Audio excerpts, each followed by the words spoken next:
Let me start with something honest. Most people don't struggle with leadership because they don't know what to do. They struggle because they feel watched. Watched by their team, watched by their families, watched by expectations they didn't ask for but still carry. And in those moments, when something goes wrong, the pressure isn't the problem, the pressure is how they respond to it. I didn't understand this early in my career. I had to learn it the hard way.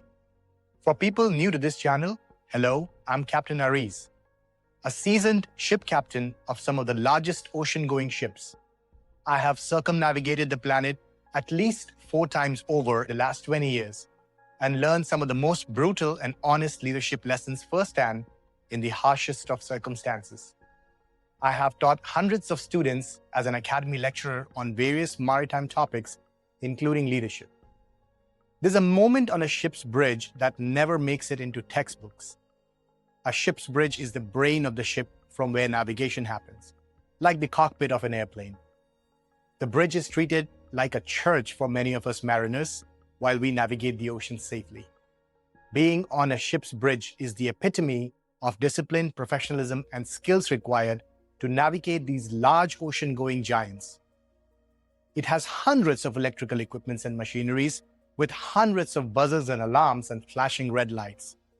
Your presence and leadership can really get tested when those sirens go off. But it's not when the alarms are sounding, not when something dramatic happens. It's the quiet moment just before that. When you can feel tension in the air, when people stop talking, when eyes shift subtly towards one person. That moment used to make my chest tighten, not because I didn't know my job, but because I knew something deeper. I knew that whatever I did next, my tone, my pace, even my body language, would decide whether things stayed in control or slowly unraveled. I remember one night very clearly. I was on the bridge in command. We were departing Singapore, heading west for offloading cargo to Houston. There was one officer and 2 crew members on the bridge following my command that evening. The traffic was dense, the sun had fully set, and the million fishing boats came out with their tinsel lights blocking the entire navigation channel. Visibility was poor on top of it. A junior officer called out a contact he saw on the radar in front of the ship, but not a thing visible to us with our naked eyes in that dark. His voice wasn't wrong, but it was rushed. I could feel the bridge change. People started moving fast. Voices sharpened, thinking narrowed. And here's the part no one tells you about leadership. In that moment, you feel pressure to perform, to show urgency, to show command, to show that you're on it. Everything in you wants to react. This is where most leaders get it wrong. They think leadership under pressure means speed. But speed without control is panic, just dressed up nicely. And here's the uncomfortable truth. People don't follow your instructions first, they follow your emotional state, how you say it. Standing there that night, I realized something that stayed with me ever since. If I rushed, they would rush. If I tightened, they would tighten. If I stayed calm, they would breathe again.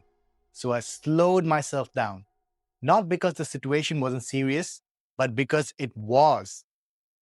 The officer jumped to switch the autopilot to manual mode and looked at me, expecting to make a rapid decision and turn the ship wildly towards the right to avoid collision.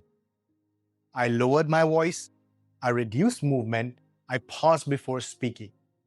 I asked one of the crew to flash light from the ship towards the observed target on the radar. The target on the radar was a fishing boat. It switched on their lights and moved out of the way rapidly. I realized something subtle but powerful just happened. The bridge settled.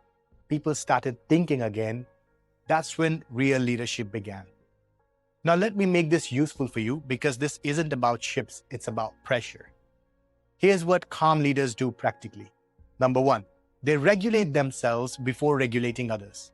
Before you try to manage a situation, manage your own breathing. Slow it down intentionally. Your body always leads your mind.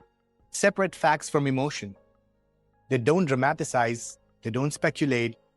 Facts give people footing, emotion takes it away.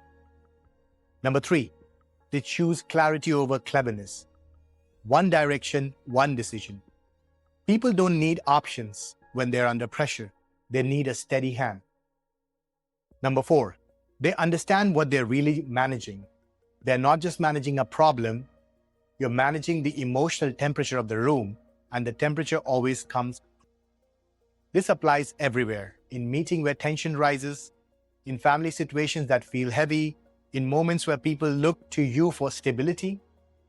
You don't need a title for this. The calmest person becomes the anchor, and that's leadership. Here's what took me years to fully understand. Leadership under pressure is not about controlling others, it's about controlling yourself when it would be easier not to. And the strange thing is, the moment you stop trying to look like a leader and start being calm, people follow you. If this resonates with you, you already understood more about leadership than you think. This channel is about moments like this. This is Bridge Mindset.